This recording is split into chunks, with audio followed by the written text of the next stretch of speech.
મકર સંક્રાંતિની સવારે પવનની લહેરખીમાં રંગબેરંગી પતંગો આકાશમાં નાચી રહી હતી. નીતા પોતાના ધાબા પર પતંગ ચગાવતી હતી. મમરાના લાડુ ને તલસાંકરીની મીઠાશ તેના હોઠે મલકી રહી હતી.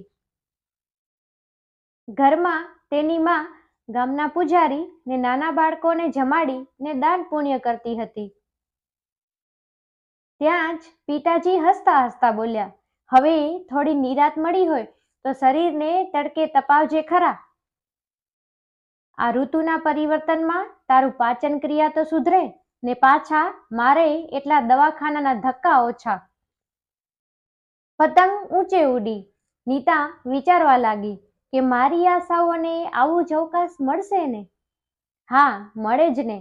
આ પતંગોને આટલા બધા કાપ્યાવાળા છે, છતાંય બદલતી દિશાઓમાં તે પોતાની એક ધારી દિશામાં ચગી રહી છે.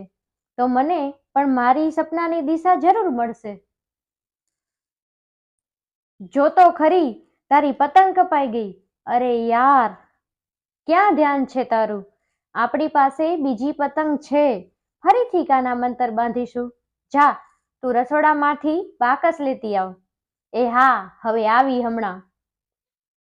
જો મારા પપ્પા પણ આમ જ કાના મંતર બાંધતા, અને તેમની પતંગના દોરા એટલા મજબૂત હતા કે કોઈ ગમે તેટલા પ્રયત્ન કરે પણ પતંગ ક્યારેય કપાતું નહીં. એ તો સાચી વાત નીતા, પણ તારા પપ્પા પતંગ ચગાવવાની સાથે સાથે તેમની ચારેકોર આંખો પણ ફેરવતા હશે અને સાવ નજીકની દોરી ન છેતરી જાય તેનું ખાસ ધ્યાન રાખતા હશે. બાકી દોરા તો આપણાય મજબૂત હતા, તોય પતંગ કાપ્યો ને કોઈએ. જો હવે આ પતંગ પણ એટલે ઊંચે જશે કે કોઈ જ કાપી નહીં શકે. એ નીતાડી, થોડા બોરા તો ખા અને તારી બેનપણીને પણ ખવડાવ. સવારથી ધાબા પર ધામા નાખ્યા છે. કાશ મારે પણ આવા દાદી હોત, મારી કેટલી સંભાળ રાખત.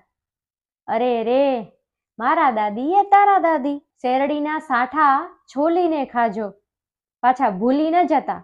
આ ડોહીને તો હવે કેવા દાંત. બાકી મન તો ઘણુંય થાય, દાદી તમે બોર અને મમરાના લાડવા ખાવ. હા હો, તમે તો છો નવરિયું.